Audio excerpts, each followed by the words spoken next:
അസ്സലാമു അലൈക്കും വറഹ്മത്തുള്ളാഹി വബറകാത്തു. അള്ളാഹുവിനെ ആരാധിക്കാൻ ഭൂമിയിൽ നിർമ്മിച്ച ആദ്യ ഭവനമായ ഈ പുണ്യകേന്ദ്രം മക്കയാണ്. ഇബ്രാഹിം നബി അലൈഹിസ്സലാമിൻ്റെയും ഇസ്മായിൽ നബി അലൈഹിസ്സലാമിൻ്റെയും കാലത്തോടെ ഇത് ലോകത്തിൻ്റെ ശ്രദ്ധാകേന്ദ്രമായി മാറി. വിശ്വാസി ജനത ഇവിടേക്ക് തീർത്ഥാടനം തുടർന്നു. നൂഹ് നബി അലൈഹിസ്സലാമിൻ്റെ കാലത്തുണ്ടായ വെള്ളപ്പൊക്കത്തിനു ശേഷം ഇബ്രാഹിം നബി അലൈഹിസ്സലാം കഅബ പുതുക്കിപ്പണിതു. അള്ളാഹുവിൻ്റെ നിർദ്ദേശപ്രകാരം മകൻ ഇസ്മായിലിൻ്റെ സഹായത്തോടെ കല്ലുകൾ ഒന്നിനു പിറകെ ഒന്നായി അടുക്കിവെച്ച് ചുമരുകൾ തീർത്താണ് അവർ കഅബ നിർമ്മിച്ചത്. മേൽക്കൂരയില്ലാതെ വാതിലിനുള്ള ഭാഗമൊഴിച്ചിട്ടാണ് നിർമ്മാണം പൂർത്തിയാക്കിയത്.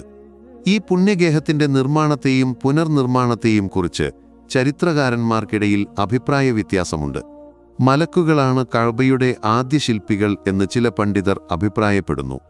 സ്വർഗത്തിൽ നിന്ന് പുറത്തുവന്ന ആദം നബി മലക്കുകളുടെ സഹായത്തോടെ കഅബ പുനർനിർമ്മിച്ച് ജീവിതാന്ത്യം വരെ അവിടെ കഴിച്ചുകൂട്ടി.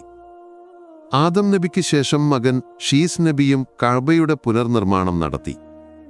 നൂഹ് നബിയുടെ കാലത്തെ പ്രളയത്തിൽ കഅബ പൂർണ്ണമായും തകർന്ന് മൺകൂനകളായി അവശേഷിച്ചു. ഇബ്രാഹിം നബി അലൈഹിസ്സലാം പുനർനിർമ്മിക്കുന്നതുവരെ ഇതായിരുന്നു സ്ഥിതി. ശേഷം ഓരോന്നും ഇല്ലാതാകും.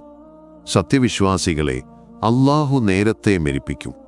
അവസാനം ഭൂമുഖത്ത് അല്ലാഹു എന്നുച്ചരിക്കുന്ന ഒരാൾ പോലുമില്ലാത്ത അവസ്ഥയിൽ ഇസ്രാഫീൽ അലൈഹിസ്സലാം സൂറിൽ ഊതുമ്പോൾ ലോകം നശിക്കും.